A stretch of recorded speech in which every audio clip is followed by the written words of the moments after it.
નમસ્કાર, હું વર્ષા જી ઇન્ડિયા ન્યૂઝમાં આપનું હાર્દિક સ્વાગત કરું છું। હવે જોઈએ આજના મુખ્ય સમાચાર। સમગ્ર વિશ્વમાં કોરોના વાયરસનો આતંક જોવા મળી રહ્યો છે, ત્યારે બનાસકાંઠામાં કોરોના વાયરસનો પગપેસારો જોવા મળી રહ્યો છે।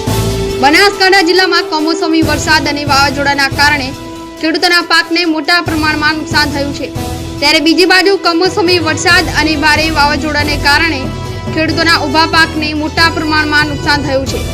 એક બાજુ ઉનાળાનો કપરો સમય હોવાથી પૂરતા પ્રમાણમાં ખેડૂતોના પાકને પાણી મળતું નથી, ત્યારે બીજી તરફ કુદરતનો કહેર જોવા મળી રહ્યો છે। દાંતીવાડા તાલુકાના ડાંગિયા ગામના ખેડૂત પરિવારના 2 દીકરાએ પોતાના પિતાની છત્રછાયા ગુમાવી। ડાંગિયા ગામના ખેડૂત સિકંદર ખાન પહાડ ખાન પોતે પોતાના ખેતરમાં બનાવેલી ઓરડીમાં રહેતા હતા। તે દરમિયાન વરસાદ અને ભારે પવનના કારણે ઓરડીની દિવાલ પડી જવાથી ખેડૂતનું ઘટના સ્થળે મોત, જેથી ખેડૂત પરિવારના બંને પુત્રોએ પોતાની પિતાની છત્રછાયા ગુમાવી। રિપોર્ટર દિનેશ ઠાકોર, પાલનપુર।